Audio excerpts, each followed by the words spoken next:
இப்போ நல்லா கடுகு உளுந்து வெடிச்சிருச்சு. இப்போ கடலப்பருப்பு வச்சுருக்கோம், கடலப்பருப்பு போட்டுக்கிறோம்.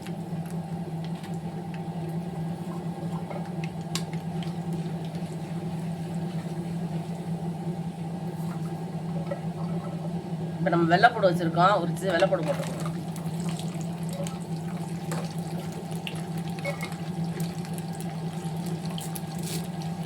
கருவேப்பிலை வச்சுருக்கோம், அதை போட்டுக்கோம்.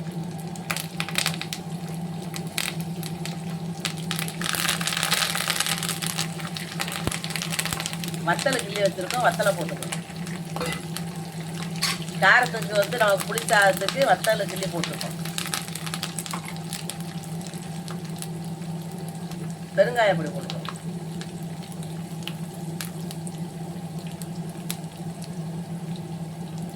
பெருங்காயம்லாம் நம்ம புளிச்சாதத்துக்கு நிறையா போட்டோம்னா நல்லாயிருக்கும்.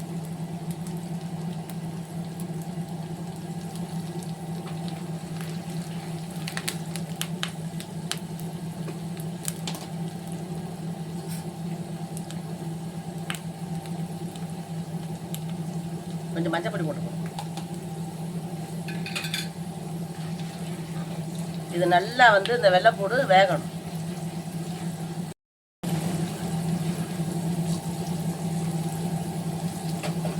இப்போ நல்லா வந்து வெள்ளைப்பூடு வெந்துருச்சு. இப்போ நான் புளி தண்ணியை ஊற்றிக்கிறேன்.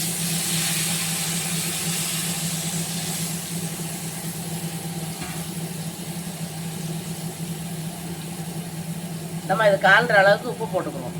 நம்ம ஏற்கனவே சாப்பாட்டில் உப்பு போட்டு வச்சுருக்கோம். சாப்பாட்டிலே நம்ம வந்து உப்பு போட்டு தான் செய்வேன் நான். இப்போ நம்ம புளி கூட்டுக்கு தக்கன கொஞ்சம் உப்பு போட்டிருக்கேன். இது வந்து நல்லா வத்தி கெட்டியாக வரணும். நம்ம புளிச்சாறு வந்து வச்சாச்சு. நம்ம சோறு ஒரு பக்கம் இறக்கி வச்சுருக்கோம். நம்ம சாதத்தை போட்டு அப்படியே பிரட்ட வேண்டியதான். இந்த அளவுக்கு நமக்கு வந்து வத்தி வரணும். கடையில் வந்து பாக்கெட்டில் வச்சுருக்காங்க. அது வாங்குறதுக்கு நம்ம வீட்டிலேயே நம்ம அப்படி செஞ்சு அழகாக எடுத்து வச்சுக்கலாம். நம்ம நினச்ச நேரம் பிச்சுக்கில் வச்சுக்கிட்டோம்னா நல்லா ஆறுற பிறகு ஒரு பாத்திரத்தில் ஊற்றி பிச்சுக்கில் வச்சுக்கிட்டோம்னா நம்ம நினச்ச நேரம் சோறு குழம்பு நம்ம ஏதாவது நம்ம சாப்பாட்டுக்கு ஊற்றிக்கிறதுக்கு ஒன்றும் இல்லைன்னா டக்குன்னு அதை கொஞ்சம் ஊற்றி பிணைஞ்சு சாப்பிட்டுக்கலாம். நல்லாயிருக்கும். கொஞ்சமாக ஊற்றி பிணையணும். ஒரு ஸ்பூன் போதும். ஒரு சட்டி ஒரு தட்டு சோறுக்கு ஒரு ஸ்பூன் இருந்தது அள்ளி ஊற்றணும்னா போதும். அந்த அளவுக்கு கெட்டியாயிடும். இப்போ வந்து கொஞ்சம் சீனி போட்டுக்கிறேன். ஏன்னா என்கிட்ட வந்து மண்டவெல்லாம் இல்லை.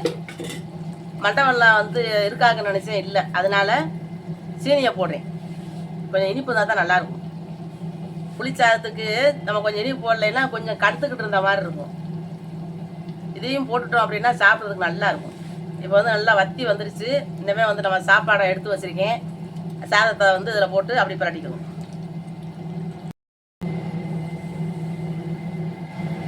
நம்ம சாப்பாடு எடுத்து செஞ்சு வச்சுருக்கோம். இப்போ தூக்கி வச்சுக்கணும்.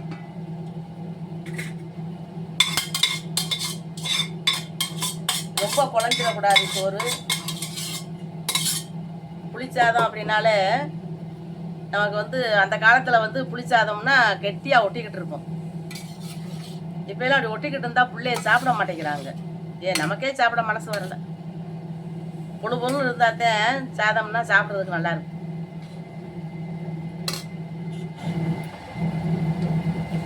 இப்போ புளிச்சாதத்துக்கு நம்ம கூட்டு வச்சுருக்கோம். அதை தூக்கி ஊற்றிடுவோம். புளி தண்ணி. இது புளி கூட்டுங்கிறது குழம்பு. இது வந்து இதை ஊற்றி கிண்டுறதுக்காக புளிச்சாதத்துக்கு நம்ம ரெடி பண்ணியிருக்கோம்.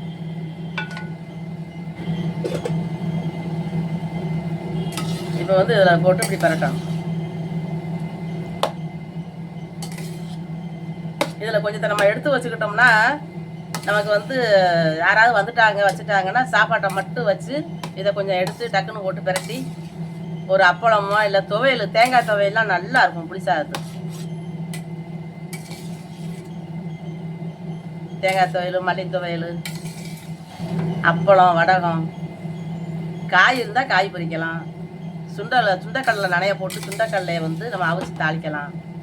இதுக்கு வந்து புளிப்பு இல்லாமல் சப்புன்னு இருக்கணும். சப்புன்னு இருக்கிற மாதிரி நம்ம போட்டு தொட்டு சாப்பிட்றதுக்கு நல்லாயிருக்கும். இப்போ நம்ம செஞ்சு வச்சிட்டோம்னா இது ஆறுன உடனே நல்லா ஆயிரும். இப்போ நம்ம சூடாக கிண்டிக்கிட்டு இருக்கிறதுனால சாப்பாடும் சூடாக இருக்குது, நமக்கு இந்த புளி கூட்டும் சூடாக இருக்குது. அதனால இப்படி உங்களுக்கு கொல கொலன்னு இருக்கிற மாதிரி தெரியும். நம்ம நல்லா ஆறுன உடனே நல்லா இருக்கும்.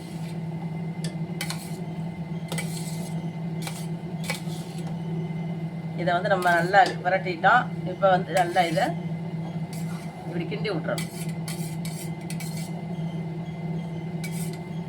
கிண்டி விட்டுட்டோம்னா மதியம் காலையில் கிண்டுனோம்னா மதியம் சாப்பிட்றதுக்கு நல்லாயிருக்கும். இப்போ நம்ம மதியம் கிண்டுனோம்னா சாயங்காலம் சாப்பிட்றதுக்கு நல்லா அப்படி புட்டு கணக்காக இருக்கும். நம்ம எங்கேயும் போகிறோம்னா இப்படி கிண்டி நம்ம எடுத்துகிட்டு போய்க்கலாம். நம்ம ஒரு டப்பாவில் எடுத்துகிட்டு போயிட்டோம்னா எந்த ஊருக்கு போனாலும் நம்ம வாட்டுக்கு எங்கனையாவது உட்காந்து சாப்பிட்டுக்கலாம். வடை நல்லாயிருக்கும், பக்கோடா நல்லாயிருக்கும், மசாலா கடலைப்பருப்பு நல்லாயிருக்கும். எதுனாலும் ஒன்று வாங்கி வச்சு ஒரு டப்பா இதை எடுத்து வச்சுக்கிட்டு ஒரு பாட்டில் தண்ணி கொண்டு போயிட்டோம்னா நம்ம சாப்பாட்டுக்கு ஹோட்டல் எங்கனைக்கில் இருக்குதுன்னு தேட வேண்டிய அவசியமே இல்லை. அந்த அளவுக்கு நம்ம எங்கே போனாலுமே அதை சாப்பிட்டுக்கலாம். அதை எடுத்து அந்த மாதிரி நீங்களும் செஞ்சு சாப்பிட்டு பாருங்கள். இந்த வீடியோ பிடிச்சிருந்துச்சுன்னா லைக் பண்ணுங்கள், ஷேர் பண்ணுங்கள், சப்ஸ்கிரைப் பண்ணுங்கள், பக்கத்தில் இருக்கிற பெல் பட்டனை அமுக்கி விட்ருங்க.